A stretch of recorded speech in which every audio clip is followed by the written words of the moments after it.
नमस्कार साथियों, जय हिंद। अभी हम बात करेंगे कि बिहार में जिस प्रकार से हो रहा है, यानी बिहार में जो शिक्षक बहाली कांड हुआ और उसके जो आरोपी हैं उसको कल मध्य प्रदेश के उज्जैन से गिरफ्तार हुआ है, उसको गिरफ्तार किया गया है। तो अभी आर्थिक अपराध इकाई ने हम लोगों को, जितने भी शिक्षक अभ्यर्थी हैं या जो मेरिट वाले स्टूडेंट हैं, उस सबके लिए गुड न्यूज़ है, ताकि आरोपियों की जो गिरफ्तारी हुई है उसको 24 घंटे के अंदर ट्रांजिट जो कोर्ट है वहाँ पर पेश किया जाएगा और निश्चित रूप से उसको समय मिल गया है।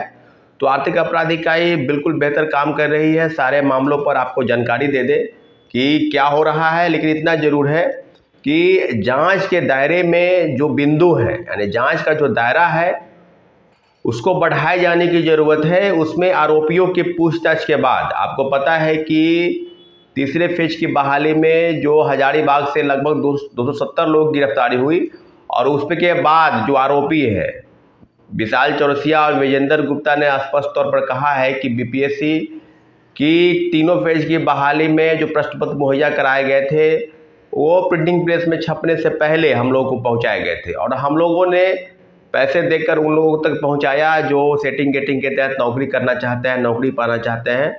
तो इस तरह से देश के तमाम राज्यों में, चाहे उत्तर प्रदेश हो, चाहे मध्य प्रदेश हो, चाहे झारखंड हो, चाहे दिल्ली हो और जितने भी आसपास के राज्य हैं, ज़िले हैं, वहाँ पर सब जगह प्रश्न पत्र मुहैया कराकर लोगों को प्रश्न पत्र लौटवाया गया और परीक्षा केंद्र पर लाया गया। तो ये जो अहम जानकारी आपको प्राप्त हो रही है, अहम जानकारी जो आपको मिल रही है, कल ही आर्थिक अपराध इकाई की टीम ने पुलिस द्वारा वहाँ से गिरफ्तारी की है। उनको इनपुट मिला था कि वहाँ लोग छुपे हैं और सारे मामलों पर आपको फिर आगे क्या होगा, कोर्ट में गवाही के दौरान कोर्ट में जो पेश किया जाएगा या ट्रांजिट जो रिमांड लिया जाएगा उस पर उनकी क्या बातें होती है, क्या वो बोलते हैं, उसी के आधार पर आगे की कार्रवाई होगी। लेकिन इतना ज़रूर है कि ये जो कार्रवाई हुई है, ये जो गिरफ्तारी हुई है, काफ़ी महत्वपूर्ण गिरफ्तारी हुई है साथियों। इसलिए ध्यान लगाकर बैठना है और इंतज़ार करना है कि आर्थिक अपराध इकाई के जो एडीजे हैं नैयर हसनैन खान साहब और जो एसआईटी के टीम का जो गठन हुआ बेहतर काम करे, ताकि जो उम्मीद है आर्थिक अपराध इकाई से शिक्षक अभ्यर्थियों, बेरोजगारों, नौजवानों का, उस पर वो कायम हो सके, ताकि जो न्याय की बात है, क्योंकि पैसे देकर पेपर लीक कांड में पेपर लीक हो गया, फिर परीक्षाएं होगी, फिर पेपर लीक होगा, तो इस तरह की चीज़ें इस प्रदेश में नहीं होनी चाहिए। तो इसको समाप्त किए जाने की ज़रूरत है। और दूसरी महत्वपूर्ण विषय जिसकी हम जानकारी आपको दे रहे हैं, कई लोगों का फ़ोन कॉल और मैसेज आ रहा था कि प्रथम फेज में जो सप्लीमेंट्री रिजल्ट है जिसको चैलेंज किया गया कोर्ट में, उस पर क्या हो रहा है।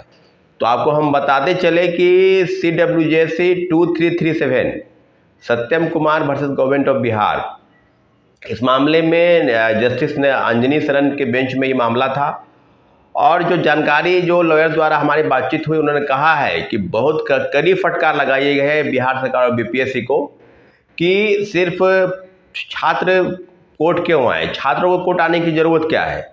इसके पीछे जो कारण है, जो लॉयर द्वारा कहा जा रहा है कि सप्लीमेंट्री रिजल्ट, और सप्लीमेंट्री रिजल्ट बिल्कुल आना चाहिए था, परंतु TRE-1 में आपको याद होगा कि मात्र 2773 लोगों का रिजल्ट आया और वो भी 4700 पदों की सूची शिक्षा विभाग से बीपीएससी को भेजी गई थी।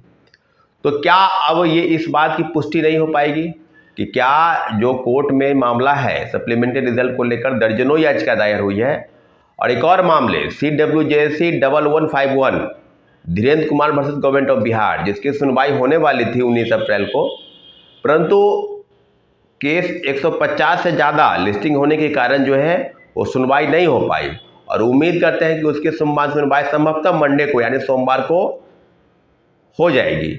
तो उसकी भी आपको अपडेट दे देंगे कि क्या होगा। उसके मामले में आपको सब पता है कि इसके पहले 5 फरवरी को सुनवाई हुई थी, जिसमें 8 सप्ताह का समय बिहार सरकार और बीपीएससी को हलफनामा के तौर पर कोर्ट में पेश होने को कहा गया था। कोर्ट में लिखित जवाब मांगा गया था, परंतु उसने जवाब नहीं दिया। दूसरी जो बातें हुई थी वो हुई थी कि 5 अप्रैल यानी 5 अप्रैल को 2 सप्ताह का समय दिया गया था कि आपको जवाब देना है और उसकी तिथि जो है 19 अप्रैल आई और 19 अप्रैल को केस की लिस्टिंग के कारण सुनवाई नहीं हो पाई थी।